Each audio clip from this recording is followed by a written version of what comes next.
नमस्कार मंडळी, मी तुमचा लाडका मित्र वरद विजय चव्हाण आणि मी तुम्हा सर्वांचं माझ्या युट्यूब चॅनलमध्ये स्वागत करत आहे. म्हणजे अलीकडे म्हणजे एक 7-8 किंवा 10 दिवस आधी शक्तिमान नावाच्या मराठी सिनेमाचा ट्रेलर आपल्या भेटीला आला होता. जे मला तरी माहिती नाही की या सिनेमाचा टीजर किंवा फर्स्ट लुक किंवा काय पोस्टर विस्टर याआधी आला असेल तर मला खरंच कल्पना नव्हती. पण जेव्हा या सिनेमाचा ट्रेलर आला आणि मला कळलं की ओके, हा सिनेमा आता रिलीज होणार आहे 24 मे 2024ला.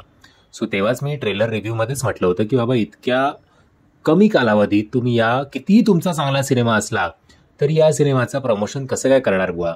म्हणजे तसंच झालं की आता उन्हाळ्याच्या दिवसात तुम्ही बाहेर पडा, मतलब ही हीट वेव्ह असताना मग तुम्ही ग्लुकॉन डी घ्या किंवा काय ते रेडबुल घ्या किंवा अजून काय घ्या, तुमच्या शरीराला काहीही फरक पडणार नाही. तसंच या सिनेमाचं सुद्धा झालेलं आहे की सिनेमा कितीही चांगला असला बट तो लोकांना माहितीच नसेल की अमुक अमुक नावाचा सिनेमा भेटीला आलाय, तर मग लोक जाणार तरी कशाला. आणि मग इन द एंड लोकांना दोष देऊन पण काय फायदा, तुम्ही कितीही त्या सिनेमा मागे मेहनत घेतली असली तरी. सो हा जो माझा प्रश्न होता ट्रेलर रिव्ह्यूमध्ये, तो सिनेमा बघितल्यानंतर सुद्धा तसंच झालेलं आहे. कारण आता तुम्ही हार्डली बघू शकता की 1 किंवा 2 शो पर थिएटर या सिनेमाला मिळालेले आहेत. आणि जरी ते शो समजा असं धरून चला की हाऊसफुल झाले, देव करो की ते हाऊसफुल जातीलच, पण जरी ते हाऊसफुल झाले तरी मग मॉलवाले किती ठेवणार, निर्मात्यांना किती मिळणार, हा वेगळा प्रश्न आहे. असो. सो गोष्ट आहे सिद्धार्थची. सिद्धार्थ आणि सीमा. सिद्धार्थ म्हणजे आदिनाथ कोठारे आणि सीमा म्हणजे स्पृहा जोशी आणि त्यांचा मुलगा ईशान, ज्याचं खरं नाव सुद्धा ईशान आहे, ईशान कुंटे. म्हणजे आय थिंक या सिनेमाचे डिरेक्टर आहेत प्रकाश कुंटे, यांचा हा मुलगा असावा.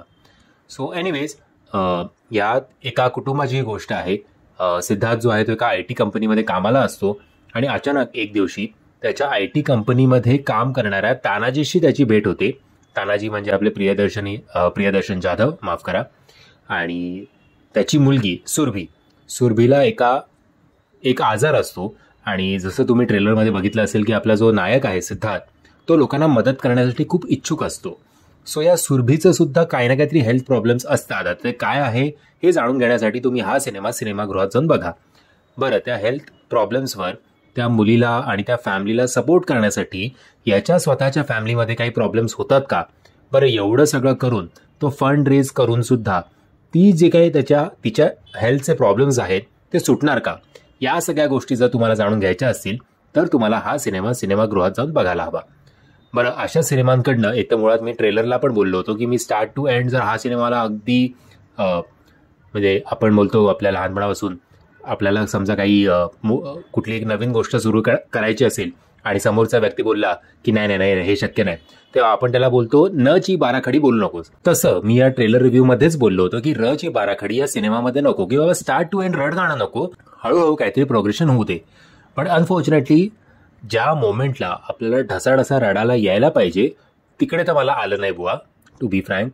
बाकी ओव्हरऑल चांगलं आहे, मी काय असं वाईट नाही बोलणार, बट जरा मला जास्त अपेक्षित होतं. एस्पेशली काही भागांमध्ये हा तुम्हाला सिनेमा नक्कीच एंटरटेन करेल, बट काही भागांमध्ये जिकडे हा सिनेमा स्वतःच्या पीकवर जायला पाहिजे इमोशन्स आणि ड्रामा या सगळ्या संदर्भात, तिकडे हा खूप लॅक करतो आणि तिकडे आपला कुठेतरी भ्रमनिरास होतो असं म्हणायला काही हरकत नाही. अभिनयाचं म्हणायला झालं तर आदिनाथ कोठारे यांनी आणि प्रियदर्शन जाधव असतील किंवा स्पृहा जोशी असेल, सगळ्यांनी आपापली कामं उत्तम केलेली आहेत.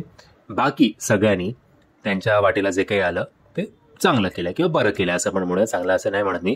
प्रकाश कुंटे यांचं डिरेक्शन आहे, जे मला थोडं कन्फ्युजिंग वाटलं की नवरा बायकोची बाचाबाची जी काय होते याच्या या देण्याची वृत्ती याची काय असते त्याच्या बाबतीत, ते जरा कॉमेडी स्वरूपात. आणि मग नंतर हा सिनेमा सिरियस झाला असता तर ठीक होतं. आणि जेव्हा हा सिनेमा सिरियस होतो तेव्हा आपल्याला ढसाढसा रडायला यायला पाहिजे होतं, जे मतलब या सिनेमाचं जॉनर बघून जे अनफॉर्च्युनेटली होत नाही असं म्हणावं लागेल. बाकी आदित्य बेडेकर आणि स्वप्नील चव्हाण यांचे लिरिक्स आहेत जे बरे आहेत. आदित्य बेडेकर यांचं बॅकग्राऊंड म्युझिक चांगलं आहे, त्याच्याबद्दल काही शंका नाही आहे. गौरव पोंक्षे यांचं कॅमेरा वर्क सुद्धा चांगलं आहे.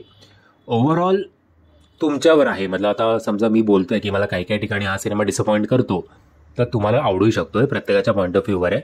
सो माझ्या अगदी या रिव्ह्यूवर जाऊ नका असंच मी मला सांगू इच्छितो. बट तरी मला जे अपेक्षित होतं त्याच्यापेक्षा थोडा भ्रमनिरास झाला असंच मी म्हणू इच्छितो. तुम्ही जर हा सिनेमा मुळात बघितला असेल तर मला प्लीज, तुम्ही माझ्या मताशी सहमत असाल किंवा असहमत असाल तर मला कमेंटच्या माध्यमातून कळवा. माझं शक्तिमान आता रडायला लागला तिकडे, तो तुम्हाला आवाज येत असेल. सो आता मी हा व्हिडिओ आटोपता घेतो आणि जर तुम्हाला हा व्हिडिओ आवडला असेल तर प्लीज या व्हिडिओला लाईक शेअर आणि चॅनलला सबस्क्राईब करायला विसरू नका. जय हिंद, जय महाराष्ट्र.